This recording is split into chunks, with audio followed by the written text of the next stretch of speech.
एक बुरी खबर ने रोमियो और जूलियट की याद ताजा कर दी। दरअसल नाइजीरिया में एक जोड़े ने इस महीने की शुरुआत में खुदकुशी कर ली, वो भी इसलिए क्योंकि उनके माता पिता उनकी शादी के लिए राजी नहीं थे। वजह, उनमें से एक गुलामों का वंशज था। वो अपने पीछे एक नोट छोड़ गए जिसमें लिखा था, वो कह रहे हैं कि सिर्फ एक पुरानी मान्यता की वजह से हम शादी नहीं कर सकते।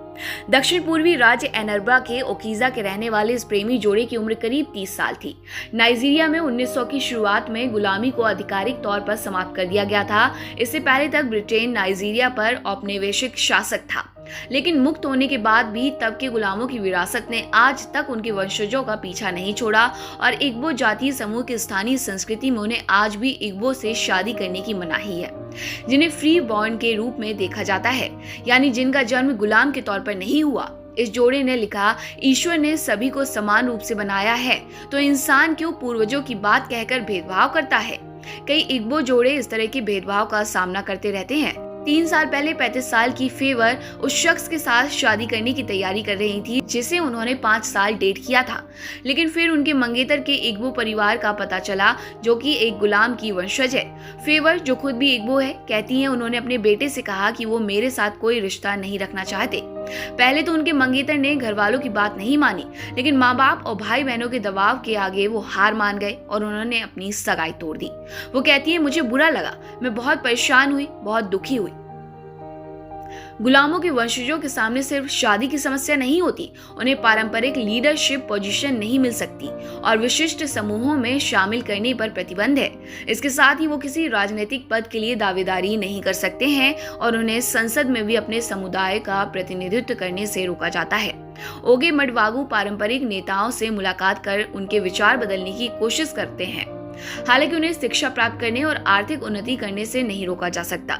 इस तरह के बहिष्कार की वजह से कई लोगों ने ईसाई धर्म अपना लिया। गुलामों के कुछ वंशज आज अपने समुदाय में सबसे संपन्न लोगों में से एक हैं, लेकिन इतना कुछ हासिल करने के बाद भी उन्हें हीन भावना से ही देखा जाता है। ओगे मुडवागु खुद किसी गुलाम की वंशज नहीं है, लेकिन इमो राज्य में पले बड़े होने की वजह से उन्होंने अपनी आंखों से इस भेदभाव को देखा है। उनके करीबी दोस्त को एक गुलाम के वंशज से शादी करने से रोक दिया गया था। इस घटना के बाद उन्होंने ठाना कि वो बदलाव लाएंगी। अपनी यात्राओं के दौरान मडवागु प्रभावशाली पारंपरिक लोगों और गुलामों के वंशजों से मिलती हैं और उनके बीच मध्यस्थता करती हैं। ओहू के पूर्वज इंसानों के गुलाम थे, जबकि ओसू के पूर्वजों के स्वामी देवता थे जिनकी समुदाय के लोग पूजा करते थे।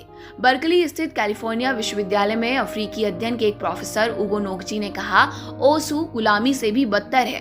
उनका सोचना है कि मिशनरी ने ओसू को गलत तरीके से गुलाम के रूप में वर्गीकृत किया था।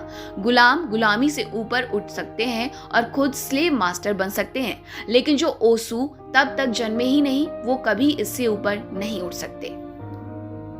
इस तरह के डर की वजह से नाइजीरिया के संविधान में पहले से मौजूद भेदभाव के खिलाफ कानूनों को लागू करना मुश्किल बना हुआ है। साथ ही 1956 में इग्बो सांसदों ने खास तौर पर ओहू या ओसू के खिलाफ भेदभाव को खत्म करने के लिए एक कानून बनाया था। भेदभाव खत्म करने की वकालत करने वाले इमो राज्य के एक कैथोलिक आर्क बिशप एंथनी ओबिन्ना कहते हैं, कुछ विशेष रीति रिवाजों को खत्म करने के लिए कानूनी तरीके पर्याप्त नहीं है, आपको जमीन पर जाकर लोगों से संवाद करना होगा। एक अमीर परिवार से आने वाली 70 वर्षीय ओगादी नामा के पति नैनजी के संरक्षक हैं। वो कहती हैं, जब लोगों को कुछ काम होता है तो वो आपके पास आते हैं, लेकिन जब आपके बच्चे उन्हीं लोगों के बच्चों से शादी करना चाहते हैं तो वो शिकायत करते हैं कि आप ओसू हैं। मिक्स्ड कपल की शादी करवाने के लिए आर्क बिशप ओबिना लोगों की आलोचना झेलते हैं।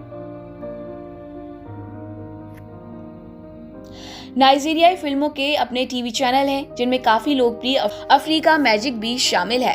बिशप इग्बो कहते हैं कि जिन मान्यताओं को हम अंधविश्वास मानते थे, वो अब फिर से सच्चाई की तरह हमारे सामने आ रही हैं, क्योंकि अफ्रीका मैजिक पर हम यही देख रहे हैं। वो इसे हमारी संस्कृति के हिस्से के रूप में पेश करते हैं, लेकिन उन्हें ये नहीं पता कि इसका समाज पर क्या असर होगा। लेकिन हाल में दुनिया भर में हुए ब्लैक लाइव्स मैटर प्रदर्शनों के चलते मडुआगो को उम्मीद है कि और भी इग्बो लोग अपने रवैये को बदलने के लिए प्रेरित होंगे। मडुआगो कहती हैं कि अफ्रीकियों को अपने अंदर झांक कर देखना चाहिए कि उनकी अपनी मातृभूमि पर क्या हो रहा है।